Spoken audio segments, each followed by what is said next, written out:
Assalamualaikum warahmatullahi wabarakatuh. Saya Insinyur Rahman Arifudin, STMT. Saya merupakan dosen program studi Teknik Elektro, Fakultas Teknik, Universitas Merdeka Malang. Video ini merupakan pernyataan diri dosen dalam unjuk kerja Tridharma Perguruan Tinggi atau yang biasa dikenal PDD UKTPT dalam unsur pengajaran. Untuk mata kuliah yang saya ampuh adalah Programmable Logic Controller atau biasa dikenal dengan PLC. Jadi mata kuliah PLC ini merupakan mata kuliah wajib bagi bidang peminatan sistem kontrol dan elektronika atau SKE dan mata kuliah pilihan pada bidang peminatan sistem energi listrik atau SEL yang bisa diambil mahasiswa pada semester 5 dengan bobot 2 SKS.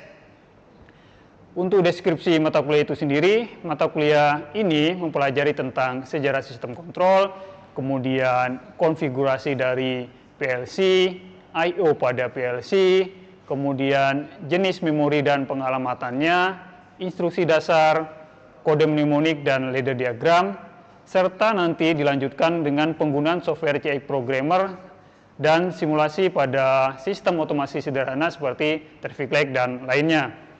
Capaian pembelajaran dengan RPS yang biasa saya sampaikan pada awal pertemuan perkuliahan, yaitu mahasiswa mampu memahami konsep dasar, elemen, dan bagian-bagian dari PLC. Kemudian yang kedua, mahasiswa itu mampu menganalisa bagian-bagian input dari PLC, output PLC pada Omron. Kemudian yang ketiga, mahasiswa mampu menganalisa instruksi dasar, kode mnemonik, dan ladder diagram, serta penggunaan software CX Programmer, serta simulasi pada sistem otomasi sederhana. Untuk metode pembelajaran pada mata kuliah PLC ini adalah project based learning. Jadi mahasiswa dituntut untuk project di bagian akhir perkuliahan nantinya, di mana itu masuk di bagian UAS. Sedangkan untuk presentase penilaian dari mata kuliah ini, kehadiran itu sebesar 5%, kemudian nanti ada sedikit kuis 20%, diskusi di dalam kelas 5%, kemudian ada UTS 30%, dan UAS 40%. UAS ini seperti yang saya sampaikan di awal, ini merupakan proyek akhir mahasiswa. Kesepakatan kontrak kuliah serta persentase ini juga saya sampaikan di awal perkuliahan pada saat kita bertatap muka pertama di dalam kelas. Berikut pembelajaran luring di kelas untuk mata kuliah PLC. Selamat menyaksikan. Assalamualaikum warahmatullahi wabarakatuh. Selamat pagi semuanya. Kita untuk pertemuan kelima ini akan membahas tentang pokok-pokok atau bagian pokok dari PLC. Mungkin teman-teman yang dari SMK sudah biasa mengenal ya, tapi mungkin kurang mendalam tentang apa yang ada di bagian dalam PLC. Mungkin sebelum kita masuk ke materinya, ini CPMK dan sub CPMK yang harus teman-teman ketahui di mata kuliah PLC ini. CPMK, jadi mahasiswa mampu menganalisa bagian-bagian input pada PLC Omron. Jadi kita sesuaikan dengan apa yang kita pakai di laboratorium. Kita menggunakan PLC Omron. Sudah cukup di situ ya, Omron, bukan Siemens, bukan Schneider. Kemudian sub CPMK-nya, mahasiswa mampu menganalisa bagian-bagian pokoknya, kemudian jenis input outputnya, sama nanti wiringnya akan diinformasikan di PPT ini. Untuk pertemuan kelima, seperti ini yang harus kalian capai di mata kuliah PLC di pertemuan kelima ya. Oke, next.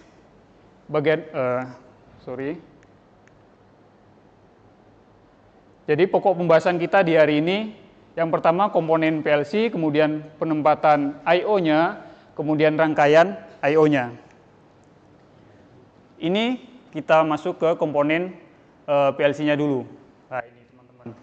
Jadi kalau kita bedah dalamnya, PLC seperti ini. Ada untuk nanti power supply juga ya. Jadi semua perangkat elektronik pasti membutuhkan daya.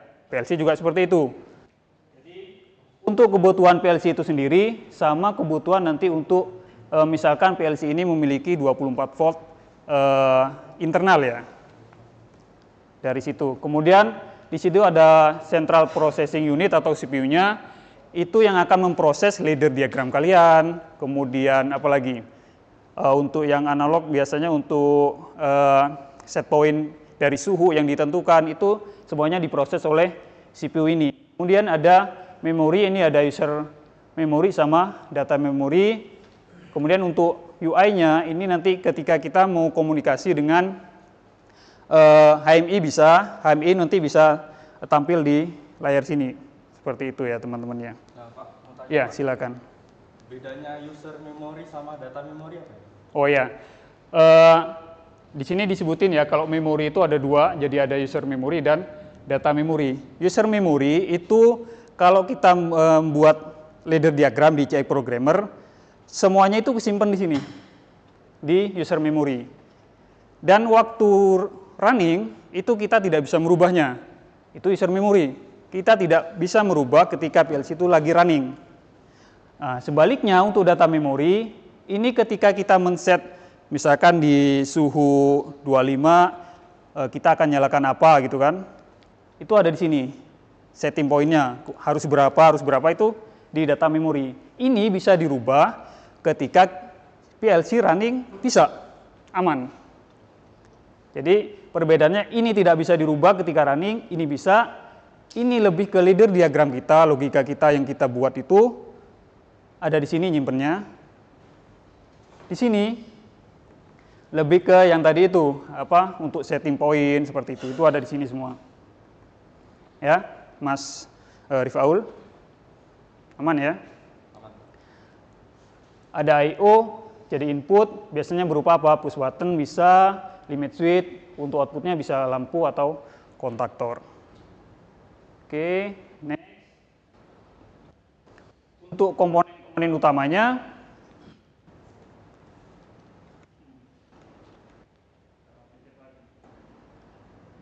untuk penempatan I/O biasanya di PLC kalau kalian perhatikan pasti letaknya itu berjauhan ya.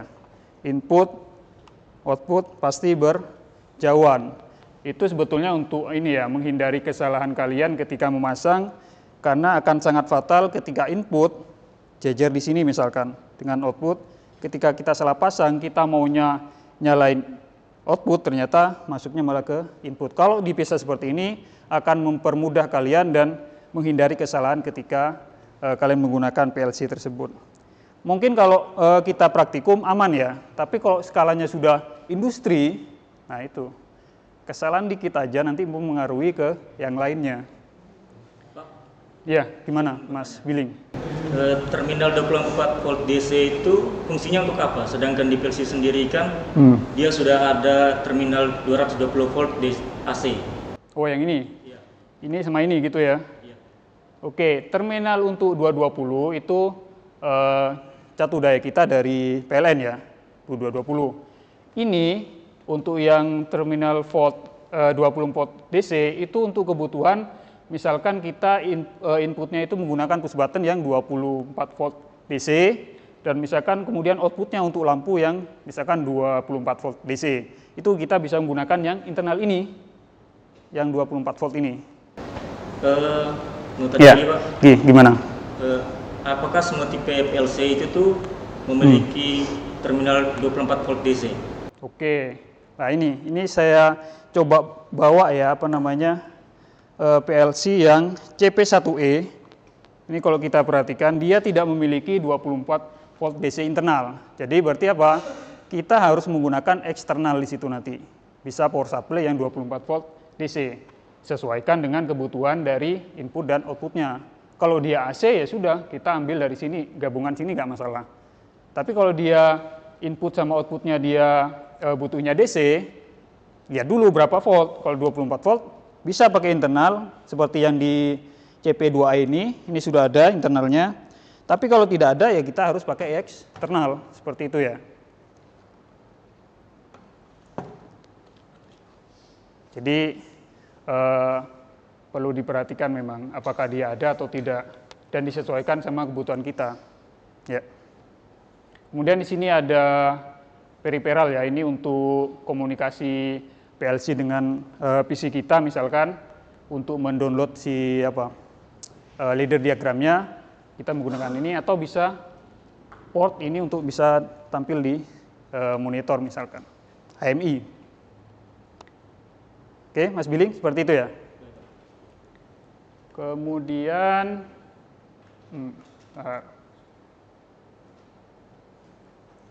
kemudian untuk rangkaian I/O-nya ini lebih ke wiring ya teman-teman ya. Nah ini kita pakai yang CPM2A di sini. Dia memiliki, ini kalau kita hitung ada berapa ini? 12 buah ya. Input yang sini ya, kemudian yang sini. Jadi 0 sampai 11 berarti ada 12 buah input di situ. Jadi diperhatikan ininya ya teman-teman ya. Batasnya ya. Biasanya perbedaannya itu atau yang garis ini biasanya dicetak lebih tebal ya. Ini kalau kita perhatikan di PLC itu lebih tebal daripada yang lain. Seperti itu. Untuk input, COM-nya hanya satu. Itu pun untuk yang digital. COM-nya satu ya. Jadi semua boleh gabung COM-nya di satu ini. Kemudian perhatikan ini juga. Letaknya, kemudian COM-nya input letaknya di mana. Kemudian untuk LED-nya nanti di sini ada LED indikatornya ya. Itu untuk jika diberi tegangan 24 volt, misalkan kalian pakai push button yang 24 volt. Itu tekan nanti di sini akan ada LED yang menyala ya teman-teman ya. Dan ini perlu diperhatikan juga terminal COM, nah ini berdekatan dengan AC ya. Ini jangan sampai salah masang, bisa dimarahin orang pabriknya nanti, ya kan? Diperhatikan ya teman-teman ya. Karena ini tegangannya 220, berbeda dengan yang ini. Ini disesuaikan dengan kebutuhan input output kita. 24 volt berarti kita pakai yang 24 volt. Wah, ya gimana? Kan di input kan ada dua fungsi, ada analog sama input digital. Oke. Dari kedua ini apa perbedaan fungsinya? Oke, jadi di sini ini sudah bisa kelihatan ya. Kalau yang sini itu yang digital, yang sebelah kanan kiri ya, kiri saya ya. Kiri saya itu yang analog. Perbedaannya apa? Kalau digital kita untuk misalkan pencet tombol nyalakan lampu, lepas tombol lampu mati misalkan. Berapa lama waktunya? Nah, itu kita mainnya di sini. Berbeda dengan analog yang membutuhkan ring ya, misalkan suhu dari 0 sampai 28. Nah, itu kan ada selah di 22, 25. Nah, itu harus pakai yang analog, tidak bisa pakai yang digital. Berbeda, perlakuannya berbeda. Jadi di sini ada 1, 2, 3, 4, 5, 6, berapa ini? 1, 2, 3, 4, 5, 6, 7 ya, untuk yang analog. Jadi perbedaan seperti itu tergantung penggunaan kita di lapangan. Kalau hanya untuk on off aja ya kita pakai yang ini. Tapi kalau di situ ada ring pembacaan seperti suhu, kelembaban misalkan atau tekanan, itu kita pakai yang analog. Seperti itu Mas Dimas. Satu pertanyaan lagi Pak. Ya. Kenapa di input analog cuma satu aja COM-nya? Yang input analog Pak tidak memilih COM. Oh ya, sini kelihatan ya kalau yang digital sudah ada COM-nya, yang analog tidak ada. Ini juga tergantung dari penggunaan sensor kita nantinya. Kalau sensor kita bisa menggunakan single wire, itu bisa langsung ke sini tanpa kita melibatkan COM. Tapi kalau dia lebih ke diferensial, maksudnya dia butuh dua tempat di situ, kita masukkan di sini dan kita bisa pilih ini groundnya di sisi sini seperti itu, makanya dia tidak ada COM. Tapi belum tentu juga, nanti lihat serinya lagi, ada yang analog itu sudah disediain di bagian sini COM-nya, ada yang tidak, ada yang ada. Kalau tidak ada kita butuh dua, berarti pakai yang sisi sini. Tapi kalau dia ada, ya sudah disesuaikan dengan penggunaannya yang di analog sendiri. Jadi ada yang tidak, tergantung dari tipenya. Tipe PLC yang kan banyak ya, yang akan digunakan. Oke, next. Jadi ini perlu diingat-ingat ya, Seperti yang saya bilang tadi, diperhatikan karena COM-nya itu berdekatan dengan 220 AC. Ya. Sedangkan di sini dia DC dan bisa AC sebetulnya. Oke. Untuk salah pencet lagi. Nah ini, kalau kemarin kita sudah mencoba ya, mungkin yang semester berapa itu banyak yang salah di wiringnya teman-teman ya. Ini, jadi pembacanya ini, urutnya dari sini ya. Yang bagian bawah itu yang sini. Kalau kebalik gimana power supply-nya? Aman. Kebalik pun nggak masalah, plus minusnya bisa dibalik, tapi perhatikan yang lainnya. Kalau yang sini misalkan kalian sudah pakai COM-nya itu negatif, dan untuk yang kaki dari satu dari push button-nya itu pakai positif, berarti yang lain harus ngikutin. Lebih gampangnya COM kasih negatif. Jadi kita bisa ingat terus COM itu negatif. Walaupun kebalik gak apa-apa, tapi itu kita bikin pola pikir aja kalau COM itu negatif. Jadi nanti ke belakangnya kalau ada project misalkan di luar, udah aja COM itu negatif, hingga yang lainnya aman, gak ada kesalahan. Ya, jadi ini COM-nya hanya satu, bisa ditumpuk jadi satu ya. Oke, ini untuk inputnya bisa push button, limit switch, atau sensor, encoder. Oke.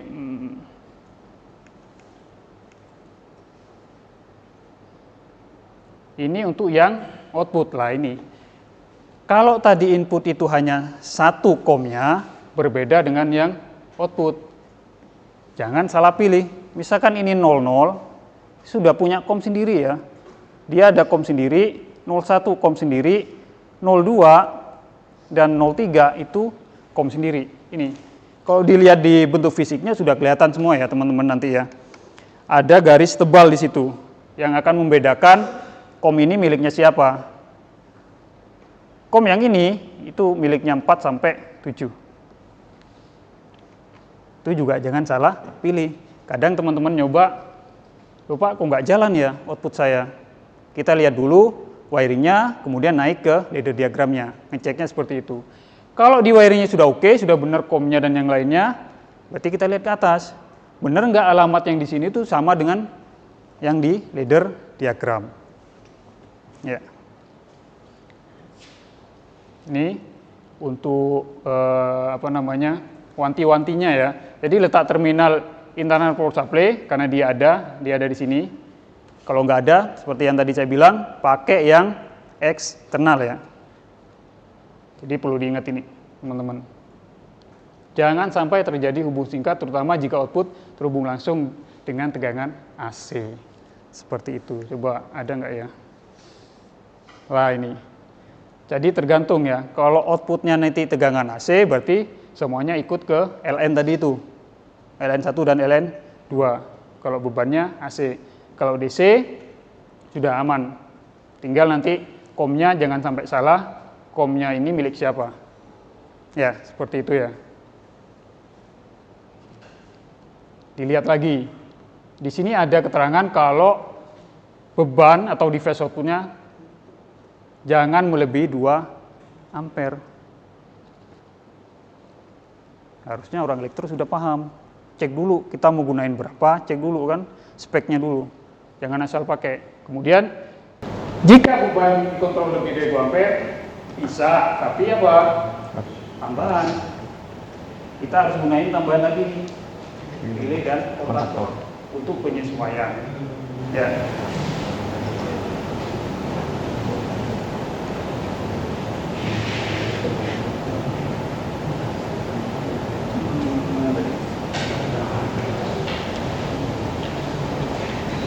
Nah ini bentuk fisik dari PLC seperti yang lihat di depan ini teman-teman. Ini disesuaikan ya. Kalau kita hanya untuk skala praktikum atau apa, ya kita gunakan yang kecil aja karena tidak membutuhkan I/O yang cukup banyak. Tapi kalau kita skalanya menengah ke atas seperti di mana pabrik gitu, ya gunakan I/O yang cukup banyak. Sini 11, berapa itu kali 3? Lebih banyak. Tergantung kita mau yang mana. Kita juga bisa menggunakan yang extend, jadi bisa ditambahin. Kalau ini I/O-nya kurang, bisa ditambahin tuh, extend. Dan itu juga lihat tipenya juga. Kalau tipenya nggak bisa extend ya yang aktif itu. Kalau kita butuhnya yang I/O yang banyak. Kalau kebutuhan praktikum ya cukup 8 channel input output sudah aman lah ya. Seperti yang ada di sini, teman-teman bisa lihat ini modul yang biasa kita pakai ketika kalian sudah ngambil mata kuliah PLC, kemudian nanti di semester berikutnya kalian akan ngambil praktikum PLC. Itu lebih nanti ke project ya. Project kalian bisa mencoba di sini, kemudian kalian terapkan untuk wiring dan semuanya ngerangkai sendiri. Jadi ada beberapa project di praktikum PLC itu, terutama teman-teman SKE ya, itu yang akan ngambil nanti di semester berikutnya setelah materi ini selesai, semester berikutnya. Seperti itu untuk mata kuliah PLC. Jadi ini hanya bagian-bagian pokok, wiringnya paling tidak letaknya kalian sudah paham. Kemudian wiring tadi itu COM-nya jangan sampai salah, terutama di bagian output karena COM-nya punya sendiri-sendiri ya. Seperti itu teman-teman. Aman? Aman, Pak. Aman. Di bagian akhir nanti, di UASnya nanti, itu akan ada project terkait PLC. Projectnya apa? Mulai dari traffic light nanti akan ada logika yang perlu kalian masukkan. Biasanya kita bagi kelompok dan tiap kelompok itu untuk penyalaannya berbeda ya. Ada lagi pengisian tangki, kemudian pencampuran cat, misalkan pencampuran cat harus misalkan warna pink itu dengan warna apa berapa mili, itu nanti bisa menggunakan PLC.